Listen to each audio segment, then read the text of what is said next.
Boa noite. Hoje é uma noite na verdade, um dia muito importante, né? Porque é o dia em que a igreja celebra a Santa Maria, Rainha dos Céus. E eu tenho uma alegria muito grande todas as vezes que Deus me dá a graça de pregar sobre Maria. E hoje é um dia muito, muito bonito, também porque, meditando um pouco sobre o que nós iríamos trabalhar na noite de hoje, eu aprendi ainda mais coisas e me apaixonei ainda mais por Nossa Senhora. E a primeira coisa que eu queria era que a gente abrisse a Bíblia no livro do Apocalipse. Livro do Apocalipse, capítulo 12.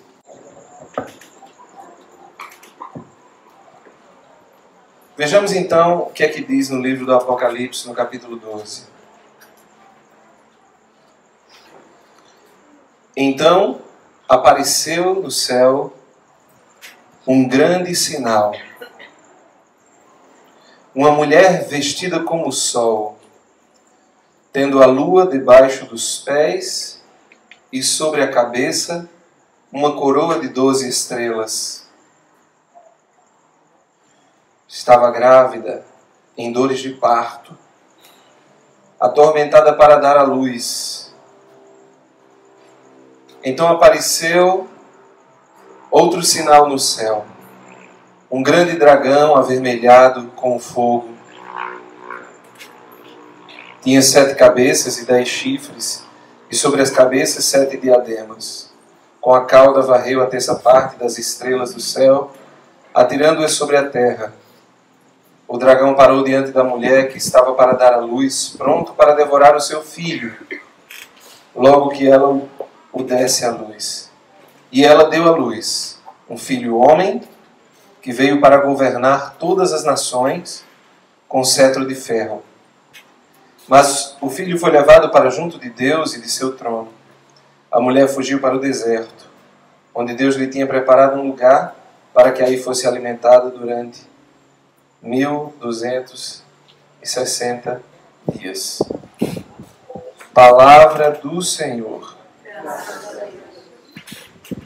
Veja,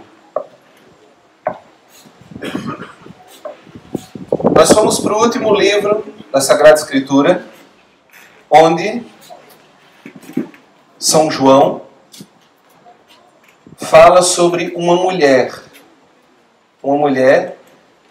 que estava prestes a dar à luz, e essa mulher, além de ser esplendente como o sol, ter a lua debaixo dos pés, ela também trazia sobre a cabeça uma coroa.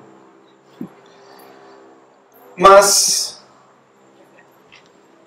a igreja hoje celebra Santa Maria, Rainha dos Céus. E junto com esse texto de Apocalipse, eu quero, na verdade, agora trazer sentido à luz desse texto.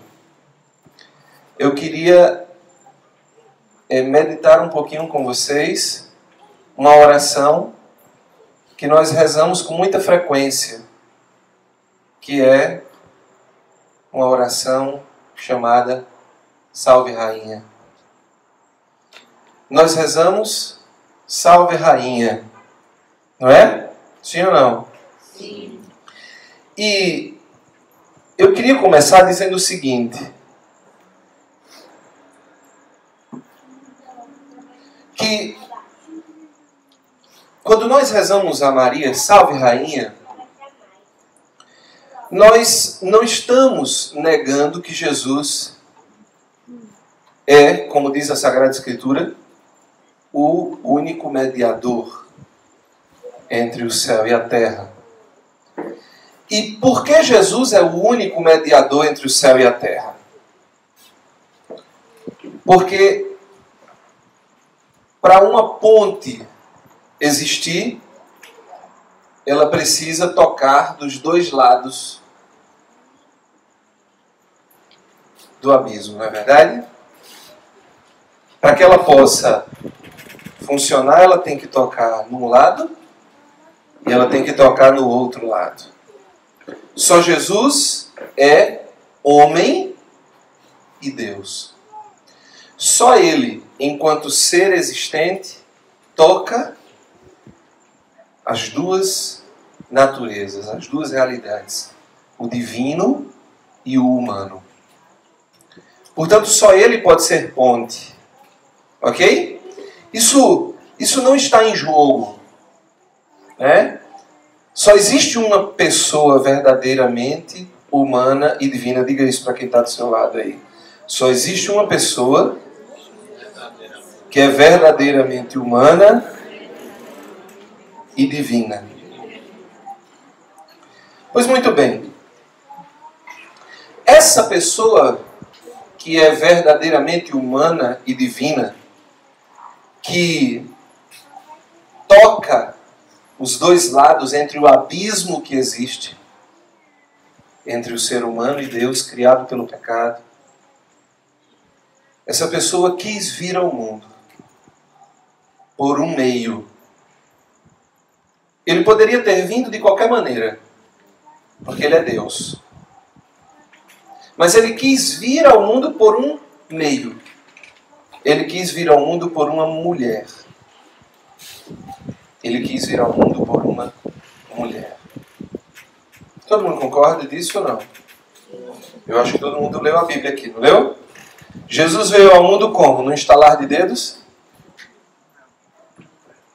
Ele veio por uma e passou quanto tempo na barriga dela? 9 meses. Foi natural, né? Foi normal. Não é verdade, sim ou não? Pois muito bem. E por que Deus quis vir por meio de uma mulher? A razão total, eu não sei dizer porque é mistério. Mas eu posso trazer à luz uma seguinte questão, uma seguinte noção. Eu vou fazer a descrição e você me diz quem é a pessoa. Pode ser? Sim ou não? Sim. Uma mulher era virgem, era imaculada, era noiva, prometida em casamento, e foi visitada por um anjo. Como é o nome dessa mulher? Maria. Não. Eva. Eva era uma mulher, era virgem, era prometida a Adão, era imaculada, não havia pecado antes disso. Concordam, sim ou não? E foi visitada por um anjo. Que anjo? Que anjo? Lúcifer. Ou não era anjo? Era um anjo de quê, Raoni? Diga aí. Não, mas assim, mais...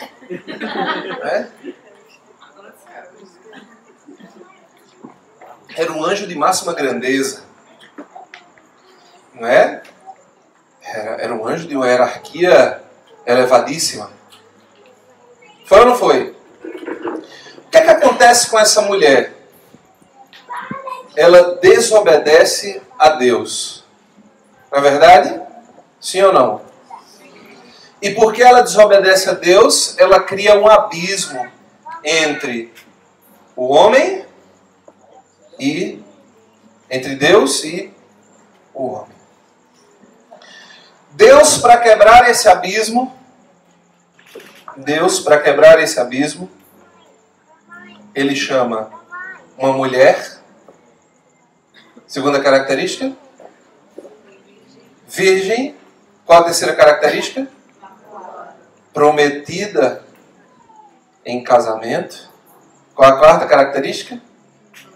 Imaculada. E o que foi que aconteceu com ela? Foi visitada por um anjo. E como é que o anjo chama? Ave. Hã? Como era o nome da primeira mulher?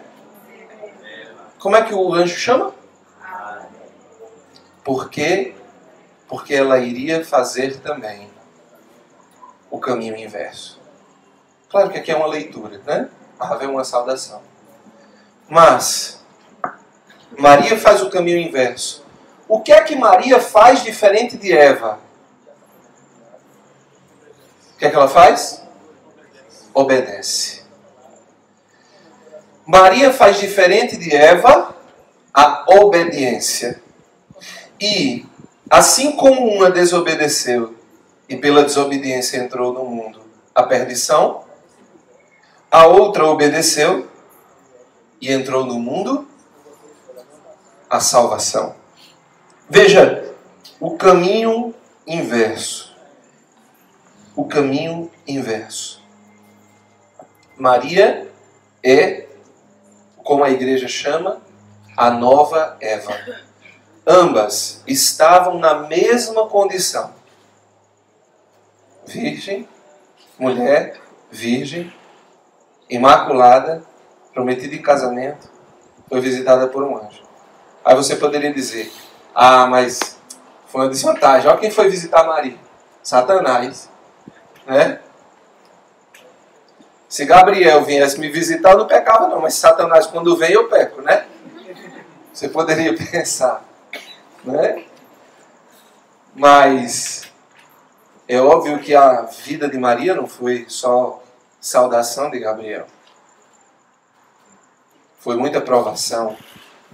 Não é? A Eva, Deus só pediu uma coisa. Só uma. Imagina, você diz o cara vai visitar a tua casa. E você diz à pessoa, meu irmão, a casa é sua. Eu só peço uma coisa.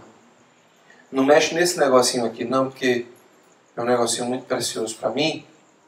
Você pode mexer em tudo, tudo nessa casa, tudo. Você só deixa isso aqui. Eu vou dizer a maldita curiosidade humana.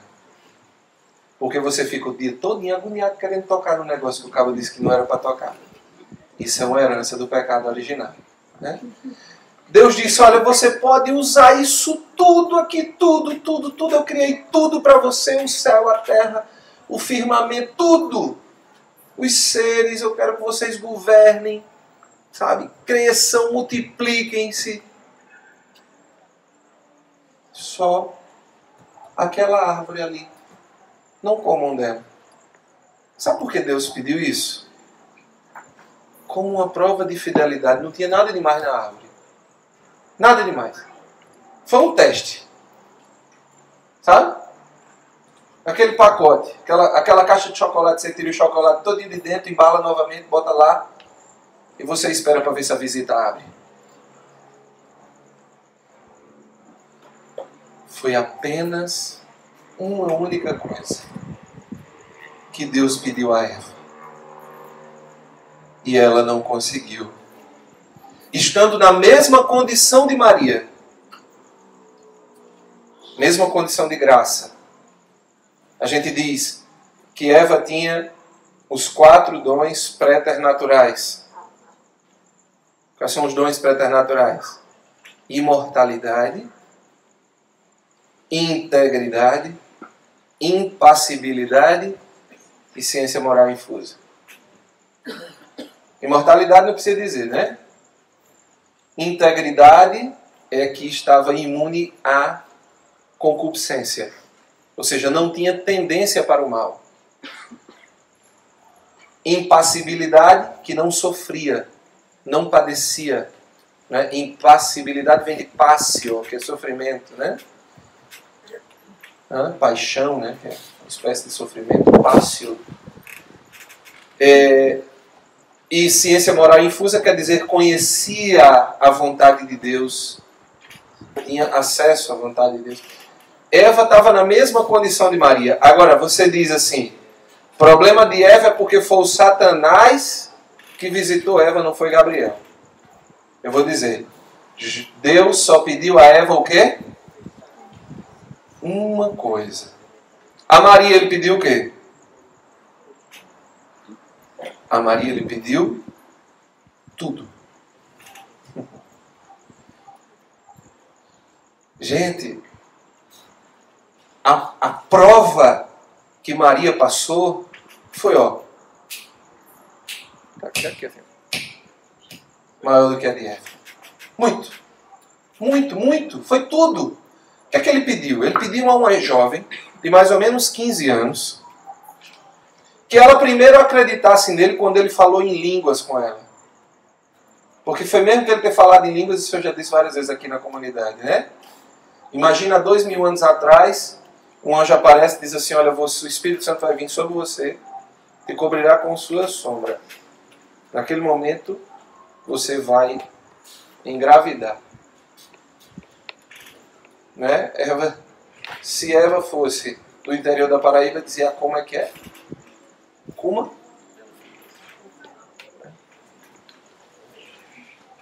Oxe, né?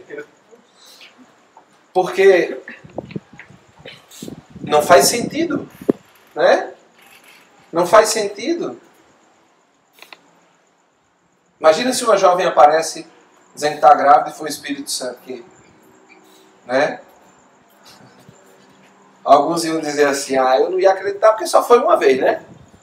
Não, você não ia acreditar. Se nunca tivesse acontecido isso, tu ia continuar sem acreditar.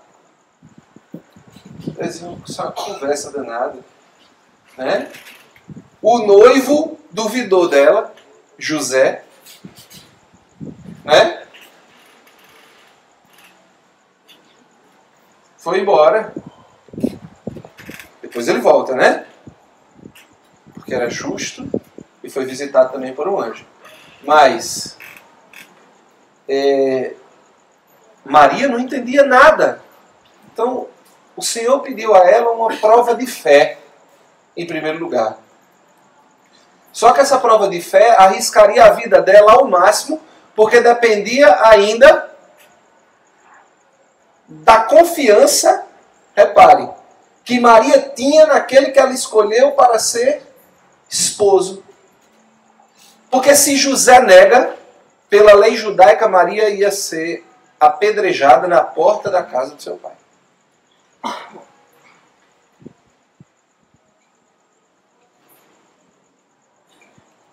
Então ela tinha que confiar em Deus, primeiro para fazer o que ela não entendia que ele ia fazer.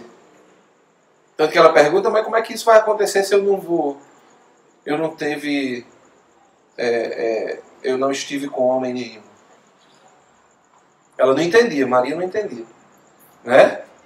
Depois, ela ia ter que confiar que José iria aceitá-la. Porque se José não aceitasse, ela aparecesse grávida, tchau. Assassinato na hora. Ela aceita. Ela diz sim contra todas as possibilidades. Só que ainda tem mais uma coisa. Ele não pediu apenas isso de Maria, ele ainda pediu que ela aguentasse a dor de perder o filho. Quando ela vai apresentar o menino no templo, Simeão diz o quê? Uma espada transpassará o teu coração. Que já era profetizando, não é, a morte de Jesus e a lança que iria transpassar o coração de Cristo. Por quê? O profeta diz que transpassaria o coração de Maria porque era a mesma carne. A carne transpassada de Cristo na cruz era a carne de Maria, assim como a sua carne é carne da sua mãe.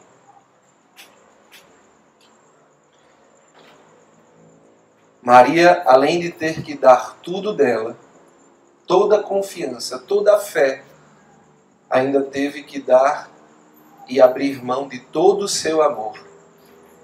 Ela abre mão do filho. Aquilo que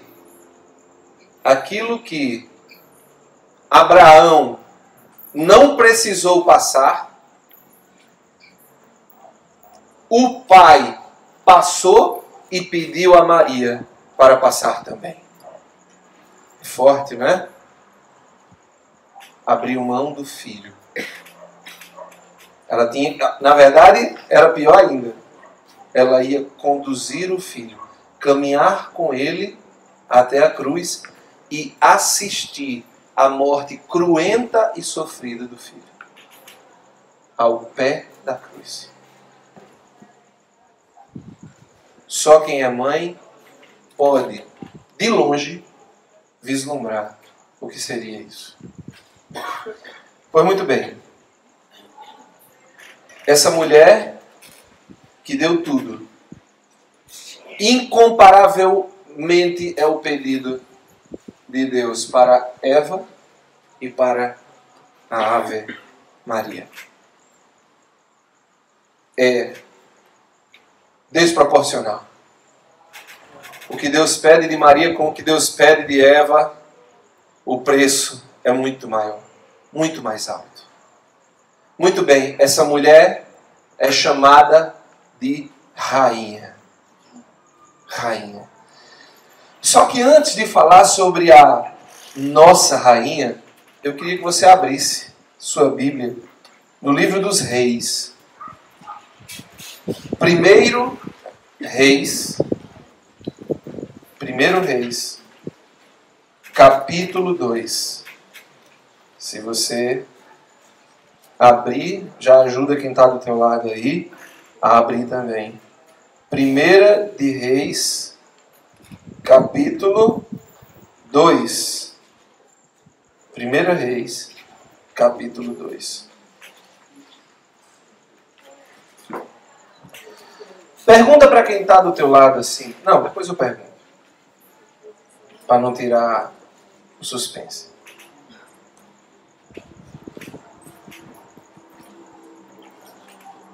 Olha o que é que diz no capítulo 2 do primeiro livro de Reis, no versículo 19.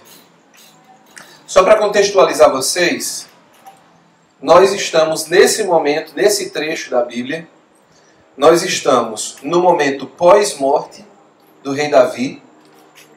1 Reis, capítulo 2, é pós-morte do rei Davi. O rei Davi morre ali no início, né? No início do capítulo 2, né? E nesse momento, Salomão, filho de Davi, assumiu o trono como? Sim, você assume o trono como o quê, minha gente? Sim, digam alto aí. Assume o trono como? Rei. Muito bem. Ainda bem que vocês não jantaram, que a lanchonete hoje vai faturar bastante, viu? Lanchonete, prepara aí. Ele assume como rei. Certo? Vamos ver então o que é que acontece.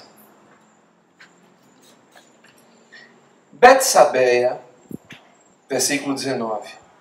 Foi até o rei Salomão para falar a respeito de Adonias. O rei levantou-se, veio ao seu encontro, prostrou-se diante dela e depois sentou-se no trono. Puseram também um trono para a mãe do rei, a qual sentou à sua direita. Palavra do Senhor. André, o que é que isso tem a ver? Isso explica coisa demais. Para mim não explicou nada, né? Mas vai explicar agora.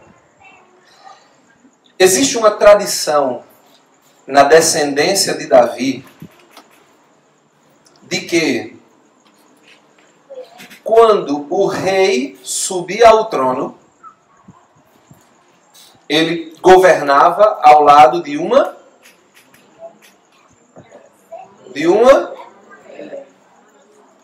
É, uma mulher, né? Mas... Isso. Ele governava ao lado de uma. O rei governava ao lado de uma. Vocês estão pensando que é pegadinha, né? Não é pegadinha, não. Tá? O rei governava do lado de uma rainha. Só que, quem era a rainha? Hã? Quem era a rainha? A mãe. E por que na tribo de Davi, porque existia outra tribo, certo? Na tribo de Davi, que era ali Judá, né? O rei governava ao lado de uma rainha, sua mãe.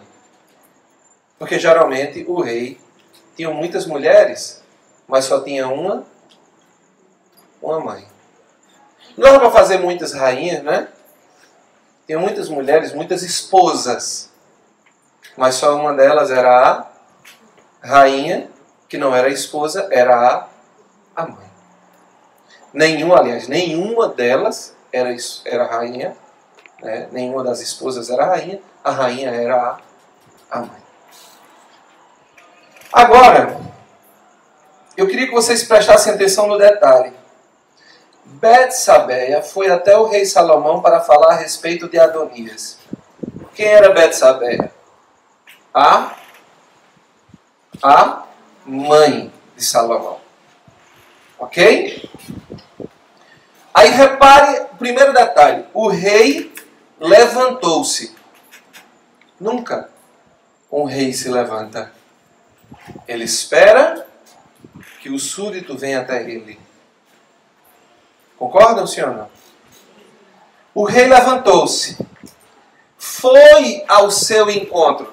Ele não esperou que ela viesse. O rei foi ao encontro. E fez o quê? Prostrou-se diante dela. E depois sentou-se no trono. Puseram também um trono para a mãe do rei, a qual sentou-se à sua direita. Quem lembra do Salmo 44? À vossa direita se encontra a rainha, com veste esplendente de ouro de Ofir. À vossa direita se encontra a rainha, com veste esplendente de ouro de Ofir. Foi quando esse salmo? Domingo, muito bem. Domingo, nós cantamos esse salmo. Parece alguma coisa? Lembra alguma coisa esse salmo? Sim ou não? Hã? À vossa direita se encontra a rainha, com veste esplendente de ouro de Ofir. Lembrou a primeira leitura que a gente fez lá de Apocalipse? Com veste esplendente. Como era que dizia que Maria estava vestida? Que a mulher estava vestida? De sol. Existe alguma coisa mais esplendente do que o sol? Muito bem. Sentada à direita. Aqui no caso da mãe de Salomão, ela estava sentada onde? À direita. Isso significa dizer que isso era uma tradição. Se você fizer a genealogia lá, for olhar as gerações de reis antes de Davi, da tribo de Davi, você vai perceber que eles sempre falam da mãe como rainha. Era uma tradição. Nós sabemos que os salmos foram compostos por Davi. E o Salmo 44 diz o quê? À direita está sentada quem? A rainha. E a rainha era quem, por tradição? A mãe. Agora abre tua Bíblia. No Evangelho de Lucas, no capítulo 1.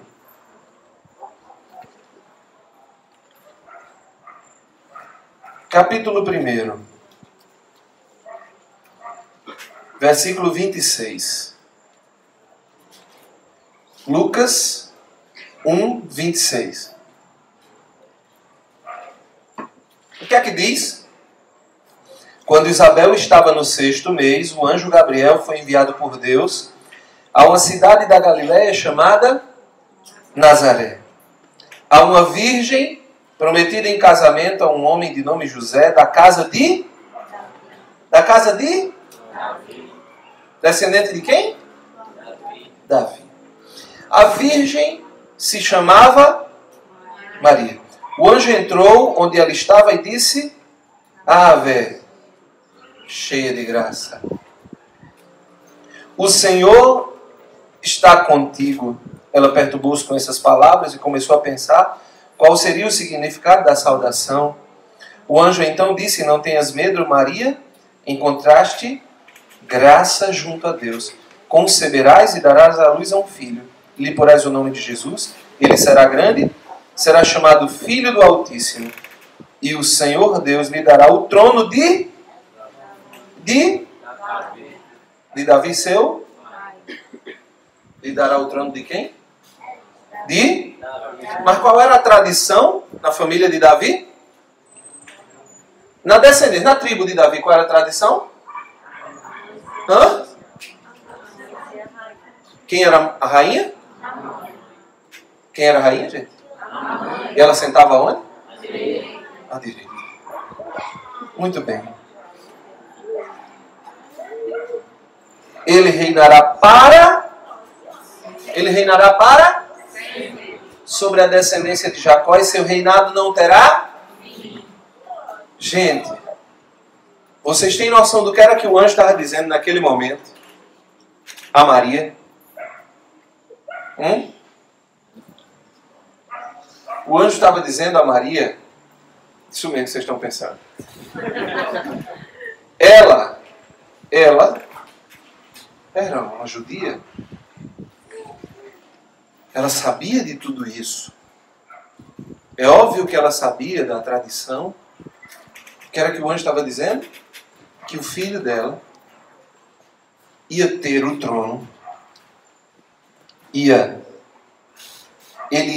Deus iria dar a ele o trono de Davi.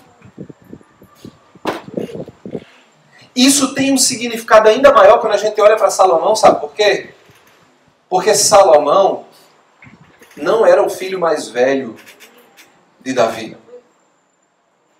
Em tese, por direito, o trono é do filho mais velho, não é isso? Mas, por uma promessa, Davi dá o trono a Salomão e não ao filho mais velho.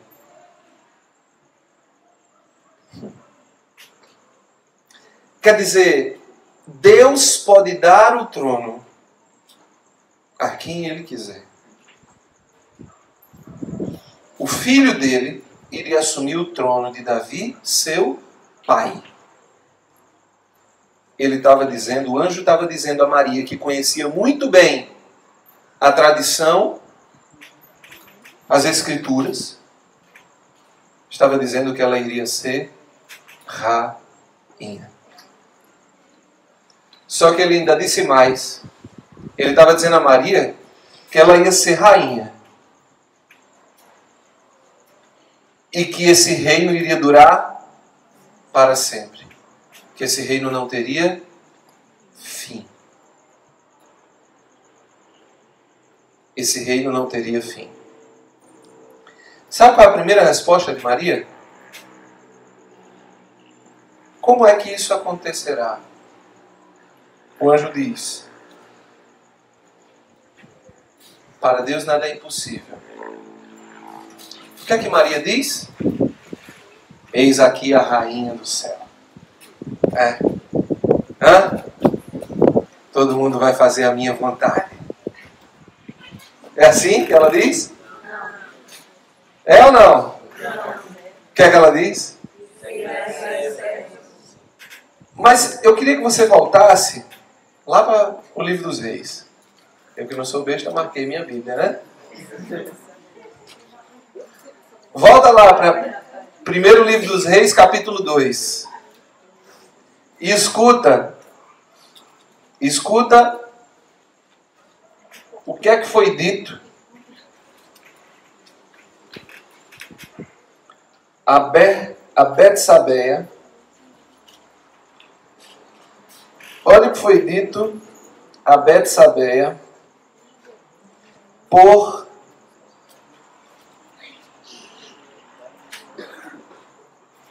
Adonias. Olha o que é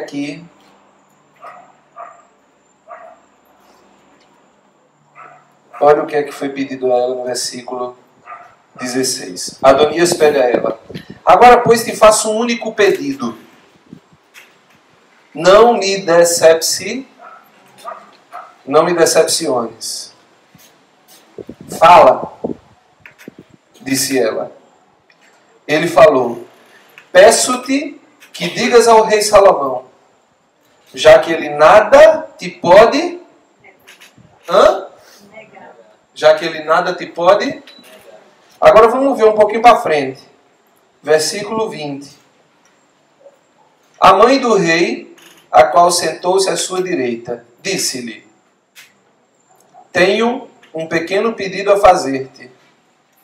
Não me decepciones. Disse-lhe o rei: pede, mãe. Pede, mãe. Não é justo que eu te decepcione. O que é que ele estava dizendo? Eu não posso te negar. Ora, se Adonias disse a ela, ele não pode negar, e depois ela em privado vai pedir a ele e ele diz: eu não posso te negar, por quê? Porque havia uma relação entre o rei e a rainha. Não uma relação sexual, não estou falando disso não, tá? Ela era rainha e ele era rei. Até aqui estavam tranquilos. Só que ela agregava a ela uma outra atribuição. Ela era o quê? Mãe. Ela era mãe e rainha. Mãe e rainha. Ela tinha duas atribuições. Ela era mãe e rainha. Muito bem. Maria, então, foi encontrada pelo anjo, e o anjo disse que ela ia ser rainha.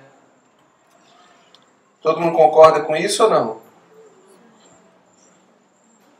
Se ele iria assumir o trono de Davi, e por tradição, no trono de Davi, quem governava ao lado era a rainha mãe, ela iria ser rainha. E ela iria ser rainha de um reino que não tem fim. Mas a resposta de Maria é extraordinária. Eis aqui a escrava. Porque servo é uma palavra moderna, vamos dizer assim. É uma palavra do tempo feudal. Quando a gente lê servo, na Sagrada Escritura, é escrava. E existe uma diferença entre servo e escravo. Não é? O escravo não tem direito a nada. Zero.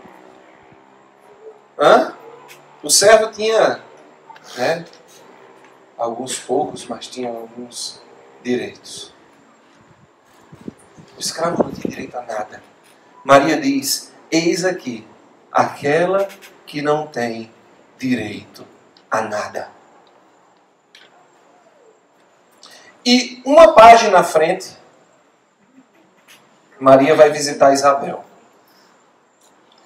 E quando Maria chega na casa de Isabel,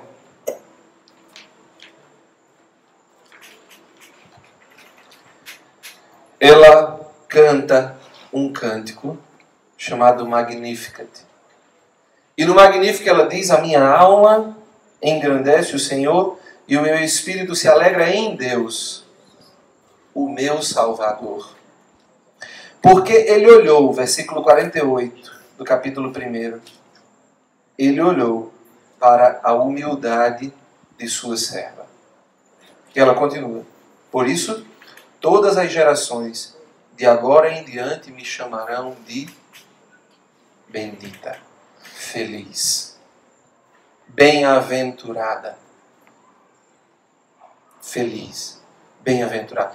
Todas as gerações, Todas as gerações me chamarão de bem-aventurada. As gerações me chamarão de bem-aventurada. Vocês estão entendendo? Só que a gente vai ter que voltar lá para o livro do Apocalipse. No capítulo 12, novamente. Versículo 7. Capítulo 12, versículo 7. Apocalipse 12, 7. Houve então uma batalha no céu. Miguel e seus anjos guerrearam contra o dragão. O dragão lutou juntamente com os seus anjos, mas foi derrotado. E eles perderam seu lugar no céu. Assim foi expulso o grande dragão, a antiga serpente. Nós estamos falando lá do Gênesis. É isso? Sim ou não? Sim. Que é chamado Diabo e Satanás, o sedutor do mundo inteiro. Ele foi expulso para a terra e os seus anjos foram expulsos com ele. Ouvi então uma voz forte no céu, proclamando: agora realizou-se a salvação, a força e a realeza do nosso Deus e o poder do seu Cristo. Pois foi expulso o acusador dos nossos irmãos, aquele que os acusava dia e noite perante o nosso Deus. Eles venceram o dragão pelo sangue do Cordeiro e pela palavra do seu próprio testemunho. Pois não se apegaram à vida. Não se apegaram à vida. Até deixaram-se matar. Por isso, alegra-te, ó céu, e todos os que nele habitais. Mas ai da terra e do mar, porque o diabo desceu para vós, para o meio de vós, e está cheio de furor, pois sabe que lhes resta pouco tempo. Quando viu que tinha sido expulso para a terra, o dragão começou a perseguir quem? A mulher que tinha dado à luz o menino. Meu Deus, não tem como ser mais claro. E é preciso que você entenda que quem escreveu isso aqui foi aquele discípulo que Jesus na cruz olhou para ele e disse o quê? Filho, eis aí a tua mãe.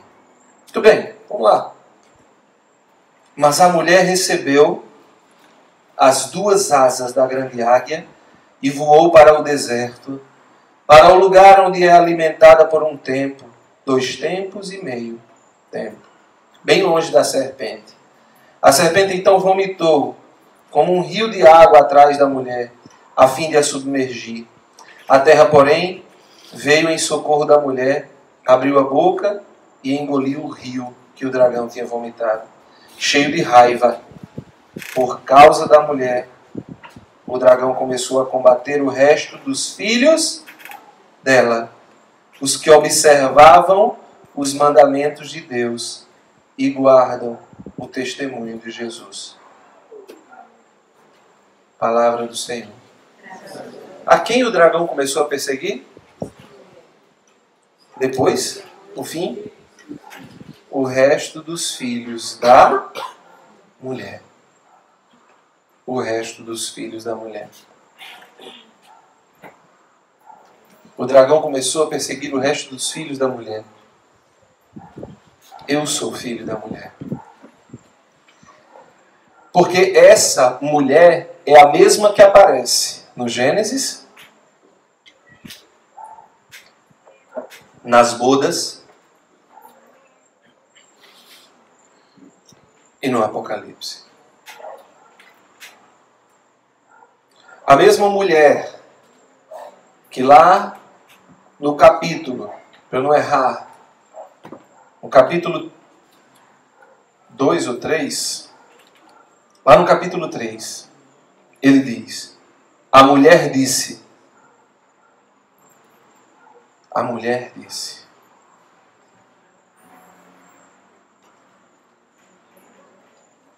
Aqui, desculpa.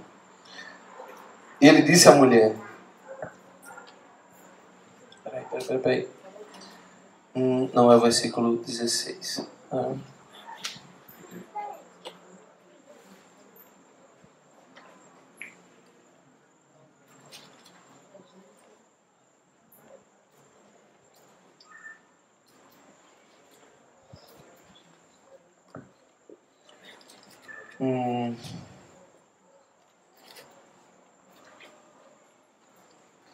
A mulher, ele disse, porém, inimizade, versículo 15, entre ti e a mulher, entre a tua descendência e a descendência dela. Gênesis 3, 15. Porém, inimizade entre ti e a mulher, entre a tua descendência e a dela. Esta te ferirá a cabeça e tu lhe ferirás o calcanhar. Essa mulher, que a Sagrada Escritura se refere no Gênesis, é a mesma que o evangelista usa para descrever quem era a mulher, quando lá, nas bodas de Caná, Jesus diz, mulher, o que tenho eu a ver com isso? O evangelista é um teólogo e usa a palavra mulher para dizer de quem Jesus estava falando. Da mulher do Gênesis. E da mulher que ele iria falar no Apocalipse. O mesmo discípulo. O mesmo discípulo. Ela, que foi eleita por Deus para ser a rainha. E para Maria, nós podemos cantar. À tua direita se encontra a rainha. À vossa direita se encontra a rainha, com veste esplendente de ouro de Ofir. À vossa direita se encontra a rainha, com veste esplendente de sol. Se o salmista tivesse sido depois do Apocalipse, teria escrito diferente o salmo, né? Em vez de dizer com veste esplendente de ouro, teria dito com veste esplendente de sol, como disse o apóstolo João no Apocalipse. Mas muito bem, a gente reza, salve a rainha. Salve rainha. Mãe de misericórdia. Ela é uma mãe de misericórdia. Porque quem vai cuidar dos filhos é Maria. E nós celebramos, domingo passado, o quê? A Assunção de Maria. Quer dizer, Maria de corpo e alma no céu. Maria de corpo e alma no céu. Porque no céu, Jesus é rei. E ele leva Maria para, com ele, ser a rainha do céu. Porque o que o anjo promete não é que Jesus seria rei nesta terra e você então possa admitir, Maria, tudo bem, Maria foi a rainha, mas nessa terra. Não. O seu filho, o anjo não diz o filho de Deus, diz o seu filho. E o seu filho, Deus dará o trono de Davi e o seu reino não terá fim. É um reino de eternidade. Maria foi assunta de corpo e alma para o céu. E lá no céu, reina com o filho. E do mesmo jeito que nas bodas de Caná, Jesus, embora tivesse protestado, não negou. É porque não dá tempo, né? Se fosse um curso bíblico, a gente ficava voltando, né? Mas lá em Salomão diz, mãe, eu não posso te negar nada. Aí ela pede um negócio a ele, que iria, entre aspas, prejudicar o reinado dele. Aí Salomão desobedece, né? Volta atrás e desobedece a mãe. Porque Salomão não era um rei perfeito. Nem sua mãe era uma mulher como Maria. Então, por isso que Jesus escuta sua mãe, obedece sua mãe, Não porque ele, como Deus, não pudesse passar por cima, mas ele se faz assim. Está lá no hino de São Paulo aos Filipenses. Ele não se prevaleceu de sua condição divina, mas se fez homem. E se submeteu, se humilhou até a morte, e morte de cruz. Ele se colocou na condição de filho de Maria. Jesus se colocou na condição de filho de Maria. Deixa eu dizer uma coisa para você, meu irmão. Jesus quis ser filho de Maria.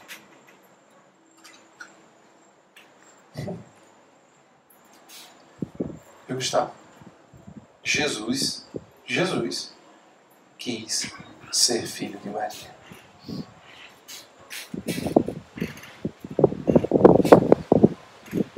Eu quero ser filho de Maria. Se Jesus não tivesse querido ser filho de Maria, eu diria, opa, tem alguma coisa errada aí, né? Mas Jesus também não quis ser filho da minha mãe, e eu sou, né? Então, eu podia até ser filho de Maria, mas Jesus quis ser filho dela. Ele quis vir e quis vir por ela. O Pai escolhe Maria desde toda a eternidade. A prepara. Ela já existe no coração do Pai desde o Gênesis. O Pai escolhe Maria para ser mãe do seu filho, rainha do céu, já que ele iria ser rei, descendente de Davi, seu pai. Ele então iria reinar por toda a eternidade, e Maria junto com ele. Maria é a mãe de Jesus, portanto a mãe da misericórdia. Mas Maria é também mãe da misericórdia por uma questão muito simples. A gente só tem misericórdia de quem está abaixo de nós. Né? Você não tem misericórdia de quem está acima de você, não é verdade?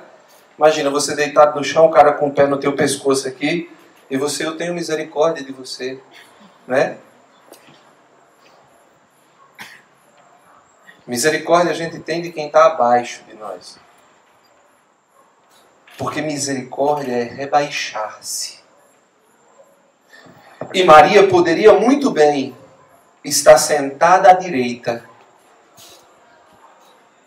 Está sentada à direita, porque a vossa, canta comigo? A vossa direita se encontra a rainha, com veste esplendente de ouro e de ofício. Mas Maria não quis ficar sentada à direita. Ela quis cuidar dos filhos. Ela não teve aversão ao nosso pecado. Existe uma imagem muito bonita de Nossa Senhora, que é... Faz um fundozinho musical, por favor. Bem baixinho. Existe uma imagem muito bonita de Nossa Senhora que eu tive a oportunidade de conhecer quando eu fui em Roma. Se chama a Pietà. É Maria sentada com o filho estrupiado no seu colo. É aquela cena da cruz em que Jesus é tirado da cruz e colocado no colo de Maria, e ela então começa a limpar as suas feridas. Isaías diz muito bem, né, que aquelas feridas não pertenciam a ele, pertenciam a mim e a você. É verdade? Eram as minhas feridas que ele carregava, diz o profeta. Era o meu pecado que caía sobre ele. Eram as minhas dores que ele carregava. Já na cruz, Maria dizia o que ela iria fazer. Cuidar dos seus filhos. E ela não teve nojo, aversão às nossas fraquezas, às nossas dores. Maria pegava seu filho com as nossas feridas, ali ela já não tinha aversão às minhas dores e às suas dores. Ali ela já limpava as minhas feridas, as suas feridas. Ali ao pé da cruz. Maria já cuidava do corpo chagado, ferido do seu filho, que na verdade era meu. Ela já estava dizendo: eu sou a mãe da misericórdia. Eu não tenho nojo do seu pecado nem aversão à sua condição, filho. Eu quero pegar você ao colo e eu quero limpar as suas feridas de morte. A mãe da misericórdia.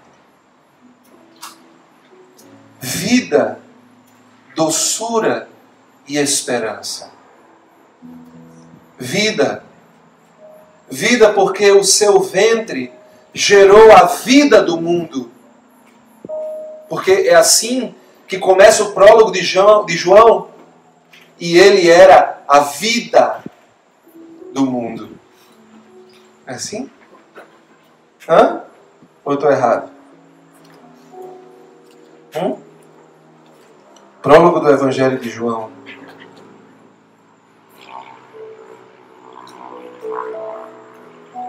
Ele era... Nela, na palavra, estava a vida, e a vida era a luz dos homens. Maria é vida. Porque uma árvore não pode dar fruto que não venha dela. Não é verdade? Uma mangueira da jaca, minha gente. Sim ou não? Uma bananeira da maçã? Hã? Não. Se por Maria a vida, que era a luz dos homens, veio a existir, uma árvore não pode dar o fruto que não é dela.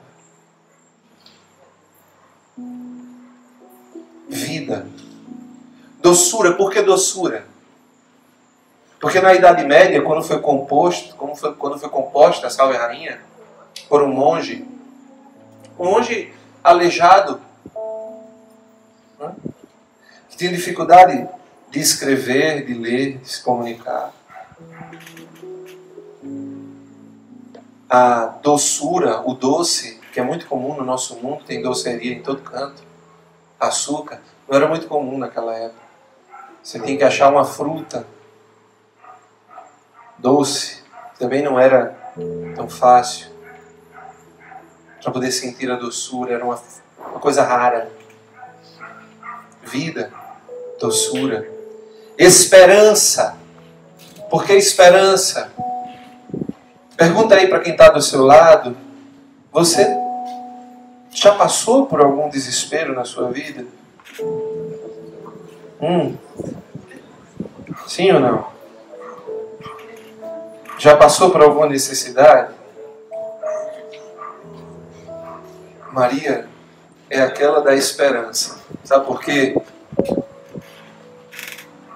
Porque, ao contrário do que a gente fica pedindo a Deus, a família de Maria teve muito pouco. O lugar onde Maria viveu são 3 paredes encostadas numa montanha. 3 paredes encostadas numa montanha. Não tinha água, nem esgoto, nem luz elétrica, nem televisão. Era pobre. Era simples. E ao contrário da mega sena que a gente fica pedindo a Deus, quando joga o nosso bilhetinho, da TV que a gente pede a Deus que nos dê a graça de comprar, do carro que a gente bota, esse aqui quem me deu foi Deus, né? A casa de Nazaré não tinha nada. Era pobre. Era pobre. Era simples. Tinha o necessário e basta.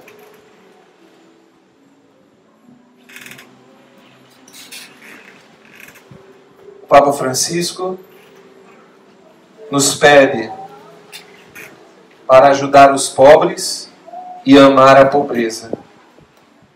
Não é? A gente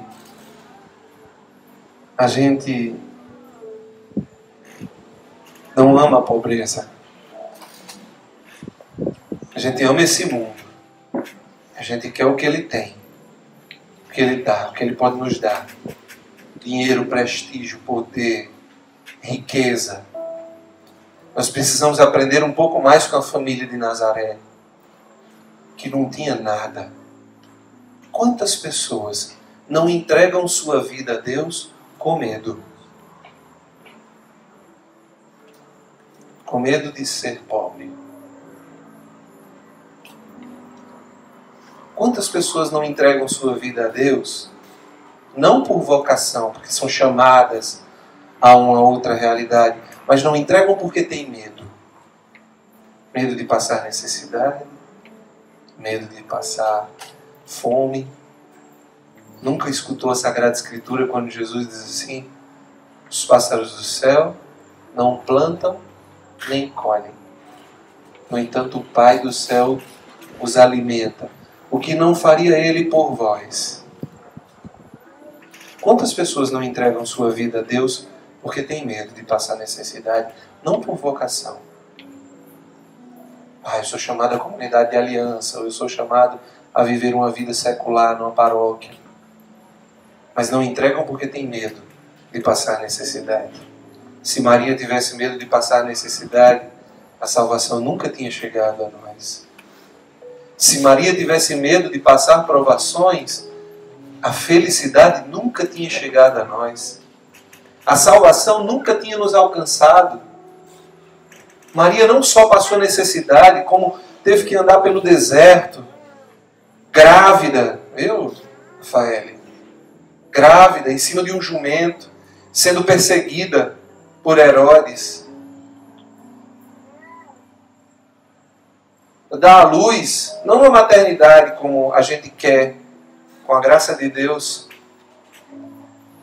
que os nossos deem, mas num estábulo cheio de cocô, sujo. Maria passou por todas essas provas, por tudo isso. E no final, nós a chamamos de Rainha do Céu. E no final, ela está sentada à direita de Deus, na eternidade. Qual é o nosso final? Será um happy end? Será um happy end o nosso final? As nossas escolhas, como a gente diz aqui na comunidade, der tudo, filho. Der tudo. Deixe Deus dar de volta a você o que Ele quiser. Mas o que é que a gente faz? A gente dá quase tudo. Para ter uma sobrinha, porque vai que Deus não me dê, né? Oh, meu irmão, Maria, a mãe da esperança. Porque a continuação diz: a vós bradamos, degradados, filhos de Eva. Degradados é uma palavra usada para dizer exilados. Os exilados filhos de Eva, que perderam a terra, foram exilados em outro lugar. Degradados filhos de Eva. A vós, o que é que a gente diz? A vós suspiramos. É isso? Gemendo e chorando. Sabe por quê? Porque nós não fomos feitos para ter a felicidade neste mundo. Quem vive perseguindo a felicidade por aí não vai encontrar. Não vai encontrar. Não vai encontrar. Neste mundo tem alegrias? Tem. Tem muitas alegrias. Tá? Mas é como se fosse assim, um aperitivo, né? Como é que a gente pode chamar? É como se fosse uma amostra grátis do céu. Porque a felicidade está lá. Não está aqui. Aqui nós vamos ter as amostras grátis. Mas quando a gente começa a se encantar demais, achando que a gente vai ser feliz para sempre, aí vem o vale de lágrimas que diz a Salve Rainha. Não é? E aí a gente perde um familiar, a gente perde alguém que ama, a gente fica velho, querendo ficar novo, né? A gente começa a perder. Neste vale de lágrimas, nós não teremos a felicidade, mas teremos amostras. Sim, para dizer, olha, isso aqui é uma amostra grátis. Você não tem ideia de como é lá, da festa que é lá. Pega a tua maior alegria daqui da terra. Está nem perto da felicidade que te espera. É?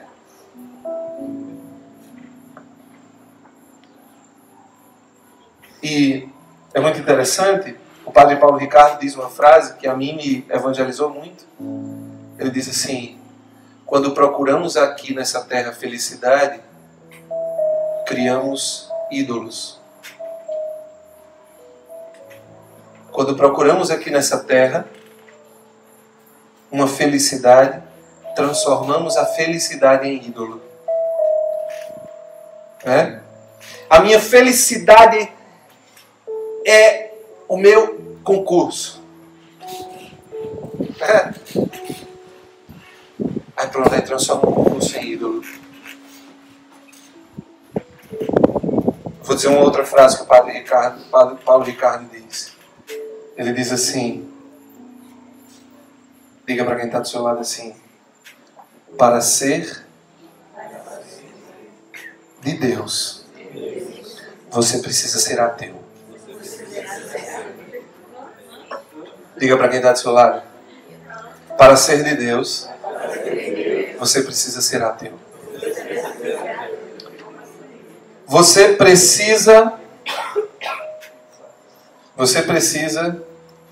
ser profundamente ateu ao Deus do dinheiro, ao Deus do sexo. Porque veja, irmão, se dinheiro trouxesse felicidade, os países mais ricos do mundo não seriam estatisticamente os que possuem o maior índice de suicídio. E se sexo trouxesse a felicidade, o Brasil deveria mudar de nome e ser Feliz, o nome do país. Tá? Porque é sério. A Unesco mostrou que os jovens brasileiros iniciam sua vida sexual mais cedo do que em todos os países do mundo. O nome do Brasil deveria ser felicidade, né? Pois muito bem. Mas existem também os ídolos lícitos. Né? Diga para quem está do seu lado: a sua família não vai trazer felicidade para você. A sua mulher não vai trazer felicidade a você. O seu marido, né, não vai trazer felicidade a você. Seus filhos não vão trazer felicidade a você. Vocês podem ter com isso, com esses deuses lícitos, você pode ter no máximo alegrias. No máximo. Porque a felicidade é Deus. Eu compus uma música há uns anos atrás que dizia assim: minha alegria é Deus, maior razão não há para viver sem medo e não mais voltar. Minha alegria é Deus, a Ele vou clamar, sonhos e esperanças que agradem o amado meu. A nossa alegria é Deus. Pois muito bem, para terminar, advogada nossa advogada, volte o nosso olhar para nós. E depois deste exílio, deste desterro, mostrai-nos a felicidade. Mostrai-nos quem? Como é que diz a oração? Mostrai-nos? Porque é isso que Maria faz. Maria é rainha e nunca quis ser. Ela quis ser serva. Ela disse aqui, eis aqui a serva. Maria quis ser serva, foi rainha. Nunca quis ser deusa. Nunca. Mas ela sempre quis apontar para o Filho. Sempre. Sempre. E ela aponta a felicidade. Sabe por quê? Porque ela é clemente e piedosa. Sabe o que é ser clemente? Sabem? É ter a justa medida do castigo. Clemente e piedosa não é não castigar.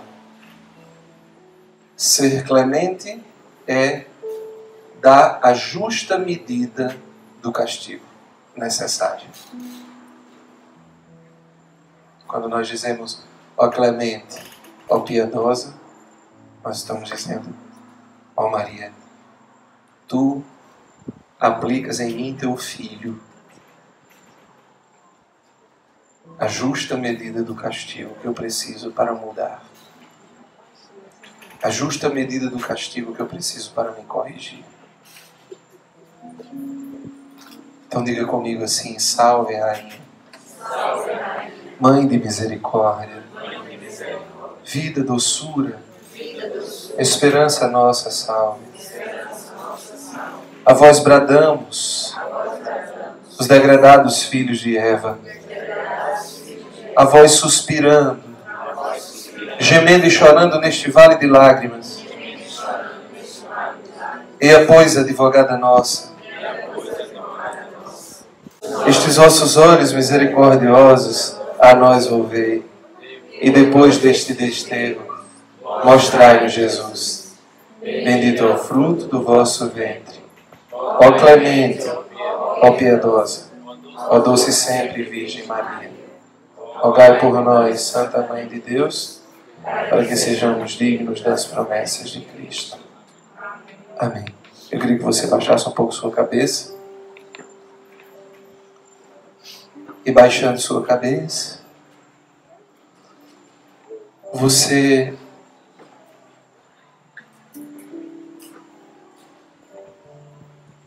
começasse a dizer como Deus. Você começasse a dizer como o teu Senhor, o teu Jesus, a quem você diz que ama.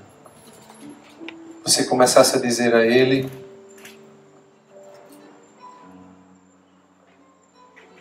eu quero ser filho de Maria,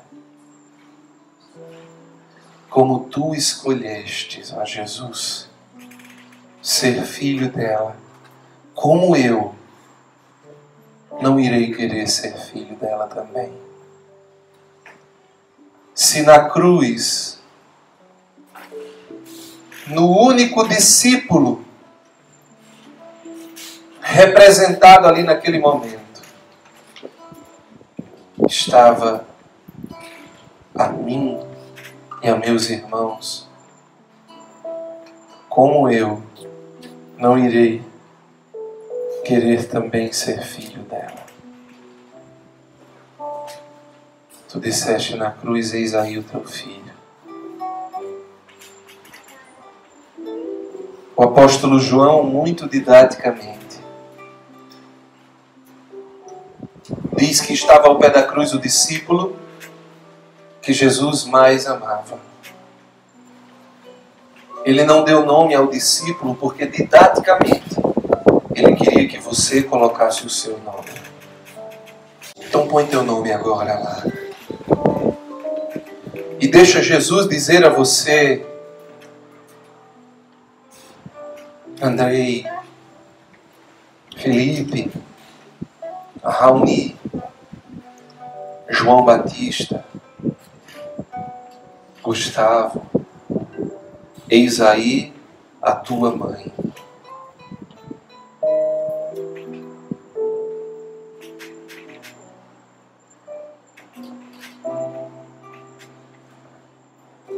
Para Maria não precisa ser dito de novo.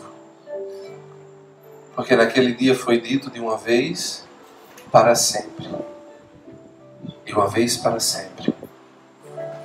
Ela já sabia que ela iria ser a mãe de uma só não, de muitas gerações. Por isso todas as gerações me chamarão de bem-aventurada. Porque fez em mim maravilhas aquele que é poderoso e cujo nome é santo.